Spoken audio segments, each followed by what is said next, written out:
जी आपसे एक दरखास्त है। हम चट मंगनी पट ब्याह करके अपनी बेटी को आपके घर भेजना चाहते हैं। दरअसल वो क्या है कि सुरभि की जो बड़ी बहन है वो 15 दिन बाद कनाडा जाने वाली है।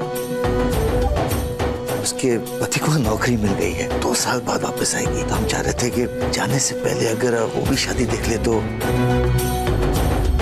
क्या है कि दोनों बहनों में बहुत प्यार है। जी इसमें हमें क्या एतराज होगा, पर आप लड़की वाले हैं, शादी की तैयारी तो आप ही को करनी है। अगर 1 हफ्ते में शादी होती है तो इससे बड़ी खुशी की बात क्या है। और जी आप फिक्र मत कीजिएगा, बहुत धूमधाम से शादी करेंगे हम। ठीक है जी, आप अपने पंडित जी से मिलिए और शादी की तारीख निकलवा लीजिए। हम अपने पंडित जी से मिलेंगे और फिर सीधे बारात लेके आएंगे। क्यों जी? सत श्री अकाल। सत श्री अकाल। अच्छा बेटा, बहुत बहुत शुक्रिया।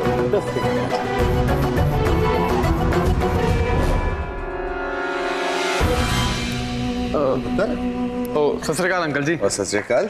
वैसे ये किसकी शादी की बात हो रही है? वो सुरभि की।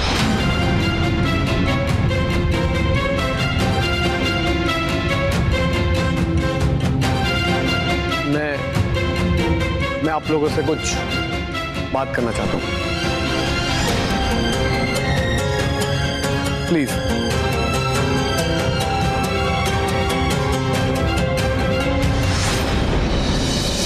बलवंत ओए, पानी पिला।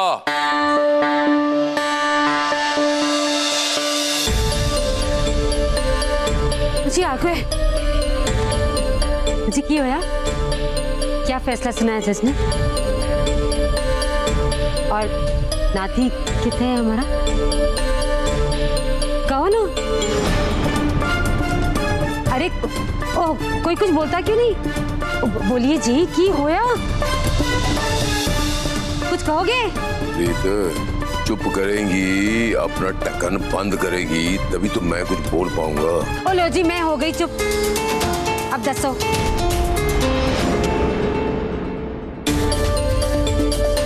हरमन तू ही बता, की होया? होना क्या था प्रीत, तो अगली तारीख मिली है, पर तू चिंता ना कर, अगली तारीख पे फैसला हो जाना है और जो भी फैसला होगा हमारे हक में होगा।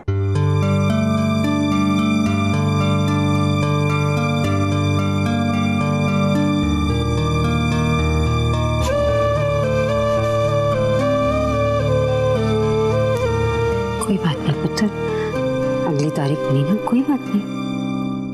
वो आया था और तेरा बेटा। मम्मा, उन लोगों ने मुझे मेरे बच्चे से मिलने तक नहीं दिया। तो छोड़ो, मुझे मेरे बच्चे से पक्के गले लगाने तक नहीं दिया। आप उस माता रानी से अरदास करो कि मुझे मेरा बच्चा वापस मिल जाए। और एक बार मुझे मेरा बच्चा वापस मिल गया ना, उसके बाद उन लोगों को उसकी शक्ल देखने तक नहीं दूंगी। मुझे मेरे बच्चे से दूर कर रहे हैं लोग। ना ना राजा, ना पुत्र, ना ना, रोना, तो फिक्र ना कर, तेरा बेटा तुझे ही मिलेगा।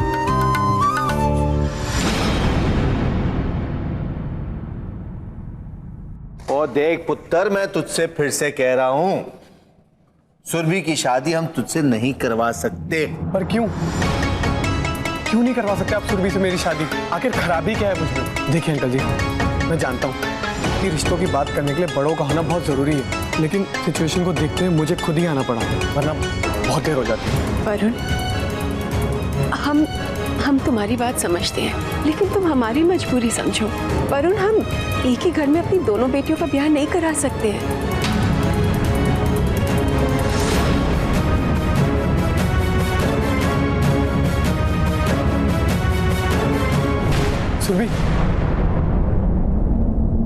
सुरभि तुम चुप क्यों हो? बता दो इन सबको, बता दो कि हम एक दूसरे से प्यार करते हैं। बोल दो कि हम एक दूसरे से शादी करना चाहते हैं।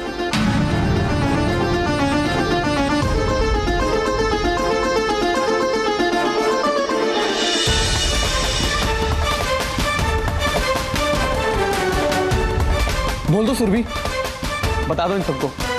क्या बोल दो वरुण? और तुम क्या ये बकवास किए जा रहे हो? अब कहा मैंने तुमसे कि मैं तुम्हें पसंद करती हूँ या तुमसे शादी करना चाहती हूँ? जरा सा हंस बोल क्या लिया? तुम तो कुछ और ही समझ बैठे। देखो, एक बात ध्यान रखो, तुम मेरी बहन के देवर हो। सिर्फ इसी रिश्ते की वजह से मैं तुम्हारे साथ फ्रेंडली थी। इसका मतलब ये नहीं है कि मैं तुम्हें पसंद करती हूँ या तुमसे शादी करना चाहती हूँ, समझे? कुछ भी। कोई बात नहीं आंटी जी, आप लोगों को सुरभि की शादी ही करवानी है ना, तो किसी अनजान लड़के से क्यों? आप उसकी शादी मुझसे करवा दीजिए। आप लोग सब तो मुझे जानते भी हैं, अच्छे घर से हूँ, पढ़ा लिखा हूँ, अच्छा कमाता हूँ। ट्रस्ट में आंटी जी, मैं सुरभि को बहुत बहुत खुश रखूंगा, कभी किसी चीज की कमी नहीं आने दूंगा, उसकी आंखों में एक आंसू तक नहीं आने दूंगा। ट्रस्ट में आंटी जी, आपको ऐसा रिश्ता और कहीं नहीं मिलेगा। माना तुम बहुत अच्छे हो। एक बार शांत दिमाग से सुनो हम क्या कह रहे हैं। हम उस घर में अपनी दोनों बेटियां नहीं ब्याह सकते हैं। बस इतनी सी बात है ना, मैं सुरभि को लेकर कहीं और चला जाऊंगा। हे भगवान, नहीं रहेंगे उस घर में हम।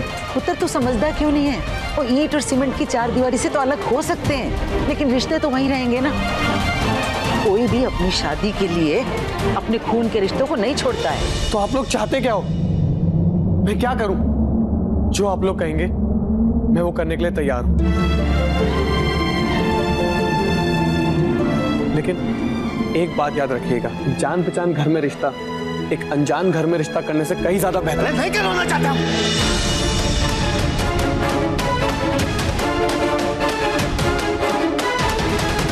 देख पुत्र, हमने कह दिया है ना, हम सुरभि की शादी किसी अनजान घर में करवाना चाहते हैं। अब कहने सुनने के लिए कुछ बाकी नहीं रहा, अब तेरे पास ना हमारे पास है। अब तू चाहे बस है।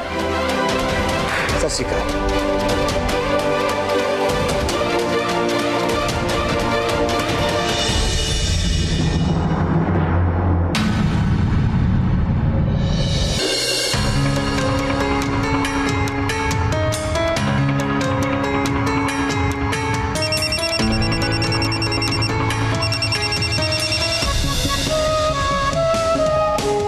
हाँ जी चाची जी, वेरी बोना। हाँ जी सब बढ़िया। नहीं वो एक्चुअली ना आपकी बहू अभी बीमार थी तो उसको बाहर का कहीं खाना मना है। प्लान का क्या है चाची जी, कभी भी बना लेंगे। ठीक है मैं करता हूँ। रोज रोज के स्यापे खत्म नहीं हो रहे और इनको मुझे मेरी बीवी के साथ खाना खिलाना।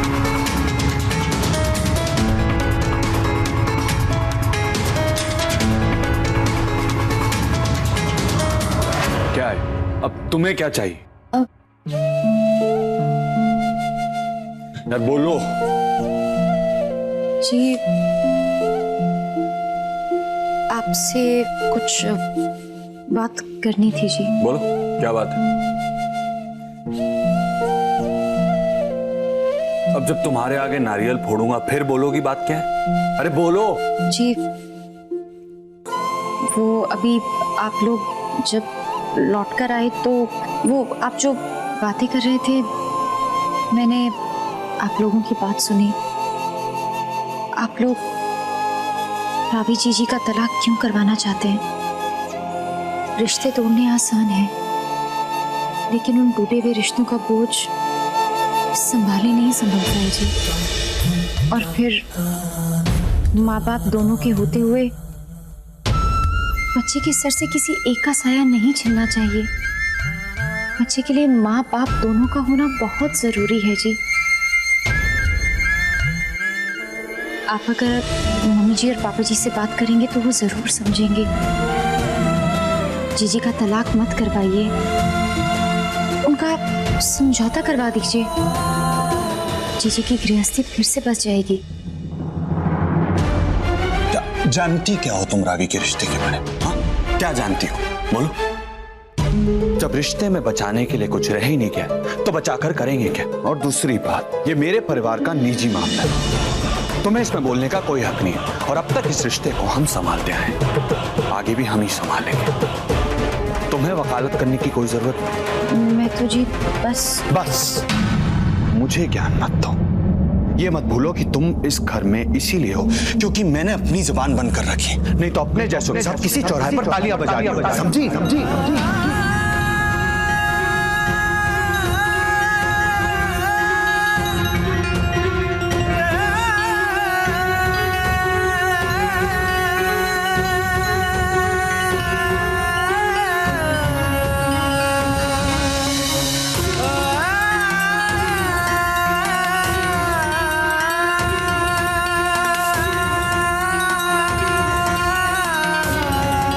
ओ यार, ये मैं क्या बोल गया?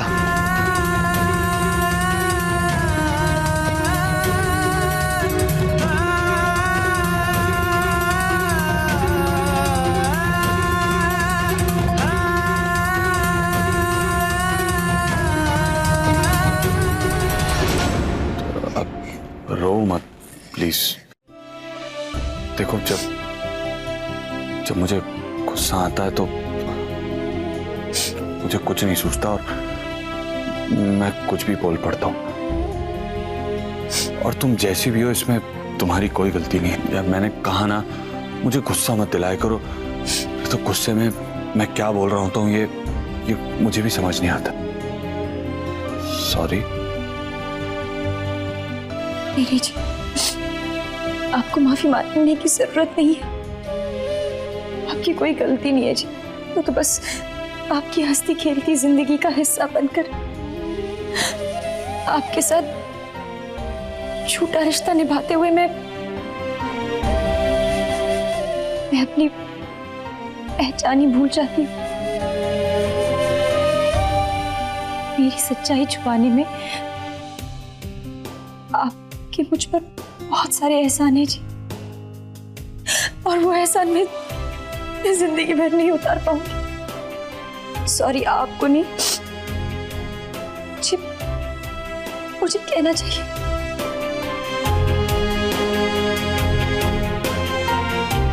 I'm sorry ji.